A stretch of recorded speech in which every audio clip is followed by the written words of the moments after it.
Hello दोस्तों, नमस्कार। SM किसी चैनल में मैं आप सभी लोगों का दिल से बहुत बहुत स्वागत करता हूं। दोस्तों, फिलहाल की अगर हम लोग बात करें तो अभी आप सभी लोगों को पता ही है कि यहाँ पे हम लोग इम्पोर्टेंट जो टॉपिक है फिलहाल जो जिसकी चर्चा हम लोग को हर जगह पे देखने को मिल रही है उसी के क्षेत्र में आते हुए देखने को यहाँ पे मिल चुके हैं। ठीक है, क्योंकि कल के दिन की अगर हम लोग बात करें तो आपको पता ही है फाइनली बजट हम लोग को देखने को मिलने वाला है। एंड अभी की अगर हम लोग बात करें दोस्तों, जब तक कल के दिन का बजट जब तक खत्म नहीं होता है तब तक सारी चीज़ें यहाँ पे बजट से रिलेटेड ही हम लोग को देखने को मिलेगी, क्योंकि यही वो चीज़ है जिस चीज़ के चलते अभी बाजार के ऊपर आप लोगों को मतलब सारी एक्टिविटी होते हुए देखने को मिलेगी, प्लस माइनस होते हुए देखने को मिलेगा। ठीक है, जो भी ट्रेडिंग होगी, इन्वेस्टिंग होगी, वो इसी से रिलेटेड हम लोग को होते हुए देखने को यहाँ पे मिलने वाली है।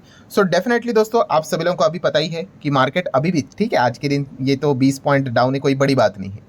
सो ओवरऑल अगर हम लोग देखें तो बाजार टॉप लेवल पे ही चल रहा है। अगर आप मैक्सिमम चार्ट पैटर्न को भी देखोगे तो एकदम टॉप लेवल पे हम लोग चल रहे हैं, 24,500 के ऊपर ही हम लोग चल रहे हैं। ठीक है, तो अभी भी हम लोग जबरदस्त बुल रन में ही देखने को यहाँ पे मिल रहा है। और ऐसे माहौल में आपको बताइए काफ़ी सारे नए प्लेयर्स यहाँ पे हम लोग को बाजार में आते हुए देखने को मिल जाते हैं। एंड फिलहाल कैसे होता है कि जब भी कोई भी ऐसा बुल रन देखने को मिल जाता है तो कोई ना कोई सेक्टर, कोई ना कोई स्टॉक्स उस बुल रन में हम लोग को हेवीली भागते हुए देखने को यहाँ पे मिल जाते हैं। एंड जहाँ पे तेजी होगी, आपको पता ही है बिगिनर का यूजुअली एक चीज़ होता है कि वो फोमो के शिकार होते हैं कि जहाँ पे तेजी है उस भागते हुए ट्रेन को पकड़ो करके। एंड फिलहाल की अगर हम लोग बात करें तो आपको पता ही है कि कौन से स्टॉक्स सबसे ज़्यादा हम लोगों को फोकस में रहते हुए देखने को मिल जाते हैं। कौन से स्टॉक बोलो या फिर सेक्टर बोलो तो वह पब्लिक सेक्टर, आसान भाषा में बोला गया है तो सरकारी कंपनियां अगर हम लोग यहाँ पे देखें तो वो सबसे ज़्यादा फोकस में देखने को यहाँ पे मिल जाती है। सो डेफिनेटली अगर हम लोग यहाँ पे बजट की अगर बात करें दोस्तों तो सरकारी कंपनी के लिए बजट तो सबसे ज़्यादा इंपॉर्टेंट है। देखिए, अगेन कहना चाहूँगा, इंपॉर्टेंट सबके लिए है, बट सबसे ज़्यादा इंपॉर्टेंट अगर हम लोग बात करें सरकारी कंपनीज एंड उनके शेयर्स अगर किन के पास अगर होंगे उनके लिए बजट तो कुछ नेक्स्ट लेवल का ही चीज़ यहाँ पे देखने को मिलने वाला है। सो ऐसा क्यों, तो आप सभी लोगों को पता ही भाई कि इतनी ज़बरदस्त तेज़ी हम लोग को देखने को यहाँ पे मिल चुकी है, तो तेज़ी टिकना भी उतना ही इंपॉर्टेंट चीज़ बन जाती है। एंड मार्केट को क्या चाहिए होता है, हमेशा बहाना चाहिए होता है, कुछ ना कुछ यहाँ पे पॉइंट चाहिए होता है जिस चीज़ के चलते मार्केट में रिएक्शन देखने को मिल जाए। जैसे कि अगर हम लोग बात करें इसके पहले कौन सा सबसे बड़ा बहाना देखने को मिला था, वो था 4 जून का। सो 4 जून में आप सभी लोगों को पता ही है हमारे इलेक्शन के रिजल्ट हम लोग को देखने को मिले थे। एंड बाजार कैसे रिएक्ट किया आपको पता ही है, एंड सरकारी कंपनियां भी कैसे रिएक्ट की वो भी हम लोगों ने देखी थी।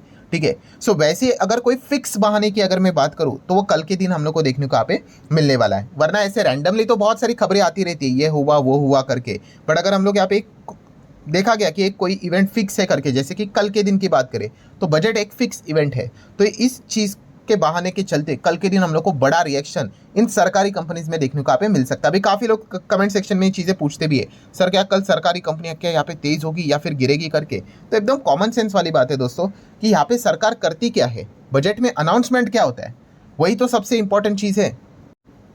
एंड इसी चीज़ के चलते तो यहाँ पे कल के दिन की अगर हम लोग बात करें 23 जुलाई की बात करें तो बाजार का फोकस यहाँ पे रहने वाला है। बजट मतलब क्या, सिंपल भाषा में क्या रहता है भाई कि आप कितना कॉन्ट्रैक्ट इन कंपनीज को यहाँ पे दे सकते हो। ठीक है, वही तो चीज़ यहाँ पे रहती है। अगर पहले कंपनी मतलब अगर सरकार किसी चीज़ के लिए 1 लाख करोड़ पहले पैसा दिया करती थी, अगर वो वापस अगर 1 लाख करोड़ की बात करेंगे तो यहाँ पे कोई ग्रोथ तो है नहीं, तो फिर वो पर्टिकुलर सेक्टर नाराज हो सकता है।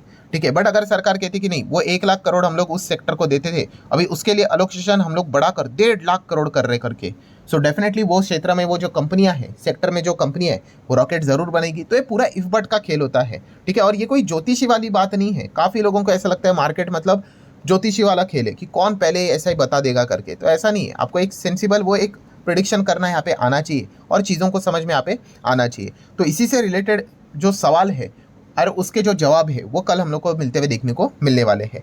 सो पूरा कॉन्टेक्स्ट की अगर हम लोग यहाँ पे बात करूँ तो कल के दिन क्या रहेगा, यस जितने भी ये सरकारी कंपनियां हम लोग को देखने को मिल जाती है वो सबसे ज़्यादा फोकस में रहेगी। ठीक है, अगेन कहना चाहूँगा हर एक सेक्टर इंपॉर्टेंट है, बट सरकारी कंपनियां ज़्यादा फोकस में रहेगी। क्यों, क्योंकि उनमें हम लोग को भयंकर तेज़ी भी देखने को मिली थी। सो इसी चीज़ के चलते वहाँ पे हम लोग को बड़े बड़े दाव लगते हुए देखने को मिल जाएंगे। जैसे कि अगर मैं बात करूँ रेलवे सेक्टर, अभी रेलवे सेक्टर भी फोकस में रहता ही है। पहले इनका बजट अलग से हुआ करता था, अभी यूनियन बजट में ये क्लब कर दिया जा चुका है। तो रेलवे से रिलेटेड सरकार का क्या फोकस यहाँ पे रहेगा। ठीक है, तो इससे रिलेटेड क्या वो अलोकेशन बढ़ाएंगे या फिर पहले जितना बोला था उतना ही रखेंगे, वो एक देखने वाली बात है। अभी बीच में देखा था काफ़ी सारे एक्सीडेंट्स देखने को मिले थे, तो इस चीज़ के चलते कि रेलवे की टेक्नोलॉजी को और भी ज़बरदस्त मजबूत बनाने के लिए कोई अनाउंसमेंट होगा या नहीं होगा, तो ये देखने के लिए रेलवे स्टॉक्स क्या रहेंगे कल के दिन ज़रूर रडार के ऊपर आप यहाँ पे रख सकते हो। वैसे तो हर किसी के रडार के ऊपर यहाँ पे रहेंगे ही रहेंगे, ठीक है। सो ये पूरा डिपेंड करता है कि सरकार बोलते क्या, सरकार मतलब निर्मला सीतारमण जी कल क्या बात यहाँ पे सामने रखेंगी, उस हिसाब से हम लोग को एक रिएक्शन देखने को यहाँ पे मिल जाएगा। तो जैसे कि आप सभी लोगों को पता है, रेलवे के हिसाब से हम लोग हमेशा आरवीएनएल को स्टडी करते हैं, आईआरएफसी को स्टडी करते हैं, इरकॉन को करते हैं, रेलटेल को करते हैं एंड आईआरसीटीसी को स्टडी करते हैं। तो इनके ऊपर ज़रूर कल के दिन फोकस तो वैसे रहेगा ही रहेगा। नो डाउट एक अलग से बजट के ऊपर वीडियो आने वाला है कि बजट में क्या क्या यहाँ पे हो सकता है करके, एंड कौन कौन से सेक्टर के कौन कौन से शेयर्स आप लोगों ने पढ़ने चाहिए उनकी भी हम लोग पूरी तरीके से बात करेंगे। ये वीडियो तो हम लोग यहाँ पे खास करके जो पॉपुलर सरकारी स्टॉक्स है उससे रिलेटेड हम लोग कवर यहाँ पे कर रहे हैं। देन अगर हम लोग बात करें तो बजट डिफेंस से रिलेटेड भी ज़्यादा फोकस में रहेगा, क्योंकि अभी खबरें भी बीच में आ रही थी कि डिफेंस से रिलेटेड अलोकेशन और सरकार शायद से बढ़ा सकती है करके। तो ये जो उम्मीद है यहाँ पे बढ़ी हुई है दोस्तों, इस चीज़ के चलते जो डिफेंस के स्टॉक्स रहेंगे, स्पेस एरोस्पेस डिफेंस की अगर हम लोग बात करें, जैसे कि आपको पता है HAL की बात करें, BEL की बात करें, सोलर इंडस्ट्री भी आ जाते हैं, कोचिन शिपयार्ड की बात करें, BDL GRSC की बात करें, जेनटेक की अगर बात करें, एमटार की अगर हम लोग बात करें, माझगांव डॉक शिप बिल्डर्स की बात करें, सब कुछ इसी सेगमेंट में हम लोग को आते हुए देखने को यहाँ पे मिल जाते हैं। सो इनके ऊपर भी ज़बरदस्त फोकस यहाँ पे इसी चीज़ के चलते रहेगा ही रहेगा। सो डेफिनेटली कल ये स्टॉक्स काफ़ी अच्छा खासा रिएक्शंस दिखा सकते हैं। अभी वो डिपेंड करता है कि किस प्रकार की खबर हम लोग को देखने को मिलती है उस हिसाब से। देन अगर हम लोग यहाँ पे बात करें तो और एक इंपॉर्टेंट सेक्टर है, आपको पता है, जो कि है पावर सेक्टर। मतलब वो नॉर्मल वाला पावर सेक्टर नहीं, हाँ रिन्यूएबल एनर्जी की अगर हम लोग बात करें तो यहाँ पे भी बहुत सारी चीज़ें बदलते हुए देखने को मिल चुकी हैं। और जितने भी ये जो सरकारी कंपनियां हम लोग को देखने को मिल जाती है, जैसे कि NHPC की बात करें, आप मैक्सिमम चार्ट पैटर्न देख सकते हो, कोई इनमें जोश नहीं था। कई सालों से अगर आप देखोगे 10-10 साल हो गए, कोई रिटर्न नहीं, कुछ भी नहीं, 50 रुपये तक ये आगे नहीं बढ़े थे। देन सडनली एकदम रॉकेट बनते हुए देखने को यहाँ पे मिल चुके हैं। तो इसके पीछे का रीज़न क्या है कि सरकार ने यहाँ पे इन्हीं से रिलेटेड, मतलब जो रिन्यूएबल एनर्जी की अगर बात करें, इससे रिलेटेड जो कॉन्ट्रैक्ट्स यहाँ पे रहते हैं, ठीक है, या फिर पावर सेगमेंट से रिलेटेड अलग अलग और भी दूसरे कॉन्ट्रैक्ट रहते हैं, वो इनको मिलना यहाँ पे स्टार्ट हो गए। तो इसी चीज़ के चलते यहाँ पे भी इनके दिन हम लोग को बदलते हुए देखने को यहाँ पे मिल चुके हैं। तो आप देख सकते हैं, देखिए कई सालों से कोई बदलाव नहीं। सो पिछले 1-1.5 साल से ये तेज़ी देखने को मिली। तो इनमें सबसे बड़ा पॉइंट कौन सा है? तो पॉइंट ये है, जैसे आपको बताया कि जो तेज़ी है उसको टिकने के लिए यहाँ पे बड़े बड़े अलोकेशंस मिलना ये बहुत इंपॉर्टेंट है। मतलब कॉन्ट्रैक्ट मिलना, पैसे मिलना, ठीक है। अभी पैसे मिलने के हिसाब से वो ये नहीं बोलेंगे कि इस कंपनी को हम लोग पैसे दे रहे करके, नहीं, उस पर्टिकुलर सेक्टर के बारे में जब बातचीत होगी तो इससे रिलेटेड कितना अलोकेशन, कितना अमाउंट सरकार यहाँ पे अनाउंस करती है वो इंपॉर्टेंट है। और वो हम लोगों ने क्या करना होता है, वो ध्यान में रखना होता है। जैसे कि अगर हम लोग बात करें कि लास्ट टाइम अगर सरकार ने, जैसे अभी आपको बताया ना कि 1 लाख करोड़ अगर दिया है एक पर्टिकुलर सेक्टर के बारे में, और अगर इस वक्त की बात करें तो सरकार अगर यही बोलती है कि 1 लाख करोड़ ही रखेंगे करके, तो कोई ग्रोथ है नहीं, जितना है उतना ही मिलेगा करके, तो फिर यहाँ पे वो कंपनियां क्या हो सकती है, डिसअपॉइंट यहाँ पे हो सकती है, एंड इस चीज़ के चलते गिरावट के चांसेस भी यहाँ पे बन सकते हैं।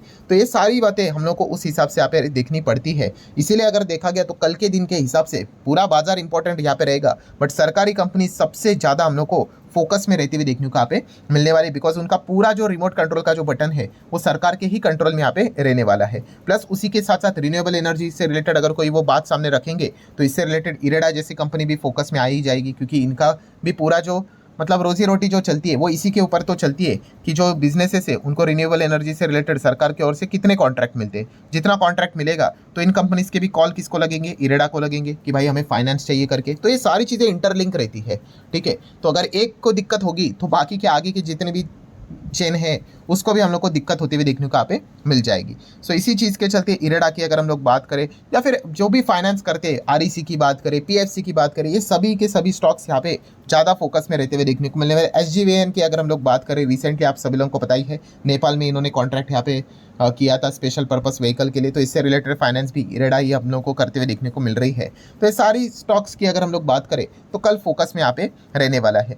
प्लस उसी के साथ साथ अगर घर बनाने से रिलेटेड बात की जाए, इस वक्त बजट में बातें यहाँ पे हो रही है, तो इससे हाउसिंग से रिलेटेड अच्छा अनाउंसमेंट एक्सपेक्ट किया जा रहा है। तो इस चीज़ के चलते NBCC जैसा स्टॉक, जो कि आप देख सकते हैं कोई दम नहीं था, पूरी तरीके से डिस्ट्रॉय यहाँ पे हो चुका था, वो भी एकदम टॉप लेवल पे यहाँ पे चल रहा है। तो होल कंक्लूजन इज व्हाट, तो होल कंक्लूजन इज कि ये जितने भी कंपनी ये टॉप लेवल पे देखने को यहाँ पे मिल रहे हैं भाई, और ये इतने टॉप लेवल पे है, ठीक है। और एक फिक्स हम लोग को एक बहाना कल के दिन बाजार में देखने को मिलने वाला है, तो ये टॉप लेवल पे रहेंगे या फिर यहाँ से लुढ़केंगे, ये पूरा सरकार के हाथ में हम लोग को चीज़ें देखने को यहाँ पे मिलने वाली है। अगर सरकार अच्छा लोकेशन देंगी तो इनको बिजनेस आने के चांसेस काफ़ी बढ़ेंगे, as simple as that. But सरकार अगर इनसे रिलेटेड बड़ा एलोकेशन अगर बिजनेस इनको नहीं देगी, बड़ा कॉन्ट्रैक्ट अगर नहीं देंगी, बड़ा बजट से रिलेटेड पैसे अगर इनको नहीं मिलेंगे, तो ऑटोमेटिकली इन स्टॉक्स में हम लोग को कल के दिन गिरावट भी देखने को यहाँ पे मिल सकती है। तो इसी चीज़ के चलते यहाँ पे जो सरकारी कंपनियाँ ये जो रहेंगी वो कल सबसे ज़्यादा यहाँ पे क्या रहने वाली है, बजट के चलते फोकस में रहते हुए हम लोग को देखने को यहाँ पे मिलने वाली है। तो इस पॉइंट को भी आप लोगों ने ज़रूर नोट करके यहाँ पे रखना चाहिए। जो लोग ये सवाल पूछते हैं कि कल क्या होगा, ये कोई भविष्यवाणी नहीं होती है, ये चीज़ें देखनी पड़ती है कि एग्जैक्टली सरकार कल क्या करने वाला है करके। और इससे रिलेटेड रिस्क किसको सबसे ज़्यादा होती है, हाँ, जो भागती हुई ट्रेन पकड़ते हैं। भागती हुई ट्रेन मतलब ऐसा टॉप लेवल पे चला गया स्टॉक